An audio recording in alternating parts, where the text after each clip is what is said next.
I, 25M, have been working at my job for a little over a year and a half. The owner of the company is the one who hired me, and she was the biggest sweetheart in the world. Unfortunately, she was forced out of her company by her son. He is the type of person who believes that he is always right, and if you don't agree with him, he will completely ignore you or fire you.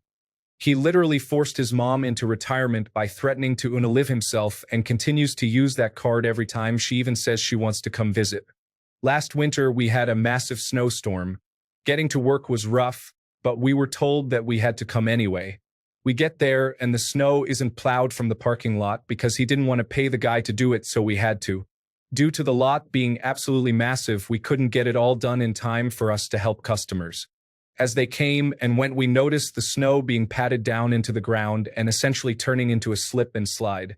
Of course, he didn't do anything about it and asked me and another coworker to clear all the garbage out of the other side of the building. When I did, I slipped and hurt myself. I didn't file for workers' comp, but told them I'd need to rest myself while at work. The next shift I sat almost the entire shift, and because I couldn't do anything, I sat on my phone, only to get up to help customers. The next day, my manager tells me he got out of a meeting with the owner's son, and I was suspended for a week, 5 shifts. As I'm a college student and rent an apartment and have car payments, I couldn't afford to lose 5 days of pay. I marched into his office and laid it out that either he fires me so I can collect unemployment or unsuspend me. He told me neither was happening and that he was going to use me as an example to the rest of the employees. I was pissed and cursed him out. He doesn't like confrontation, so he shortened my suspension to get me out of the office. He then treated me poorly and singling me out for everything everyone else also does, but I was the only one being punished. Then comes the fact that he wanted to reconcile by forcing me to do handyman work around the place and didn't give me the tools, equipment, or training to do or use any of these objectives. This was the tipping point for me, the revenge. Due to being constantly singled out, I came to learn that everyone else was unhappy with this fact. I learned all the dirty little secrets about the company, including illegal products, labor violations, tax violations, etc. I used these secrets that I learned to call multiple government agencies, Food and Drug Administration, Occupational Safety and Health Administration, Department of Labor, and report him by name. Internal Revenue Service. The Occupational Safety and Health Administration came and did an inspection on my day off. He told everyone they only cited him for a small violation and he was good other than that. I was obviously angry at that, but a few weeks later I got a packet in the mail telling me he got cited for everything and he was getting massive fines. I then get called into the office again with the manager who told me I was suspended. He proceeded to tell my manager that he was getting demoted for not writing me up more, and that I was no longer getting my raise until I fixed my attitude. This, of course, was right after he said, "I don't care that you called the Occupational Safety and Health Administration came.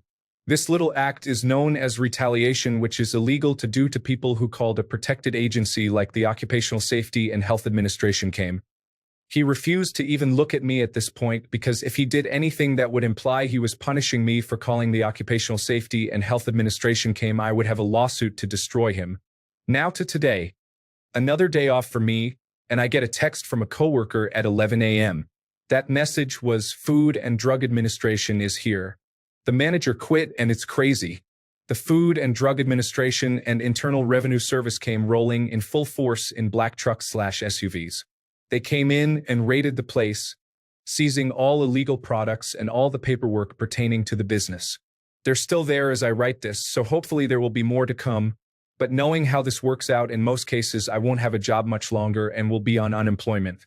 My boss punished me for hurting myself at work, so I called a bunch of government agencies on him and probably got all of his businesses shut down. Update: the Bureau of Alcohol, Tobacco, Firearms, and Explosives also showed up. They confiscated all the house-made juices. We apparently don't have a manufacturing license. None of us knew this, and that means we may no longer be able to sell products. The Internal Revenue Service showed up because there's a possible cause for an investigation into tax evasion. As I learn more, I will continue to update. It seems as though through talks with the lawyer, the son decided to actually take the heat for all of it and is going to have to pay massive fines and is possibly looking at jail time. He likely won't ever be able to get a manufacturing license for the rest of his life, and they said essentially that he won't be able to open any new businesses. I know he had 2 new locations rented out and in the process of opening, and those are never going to happen now. They're raiding his other business today, and that's going to be interesting considering that if he doesn't have the paperwork for that business, it could lead to much, much more jail time.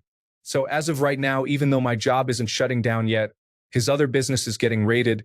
He can't open the 2 locations that he's put a shit ton of money and time into, and he's going to be fined all he's worth and possibly go to jail. We'll continue to update. Update.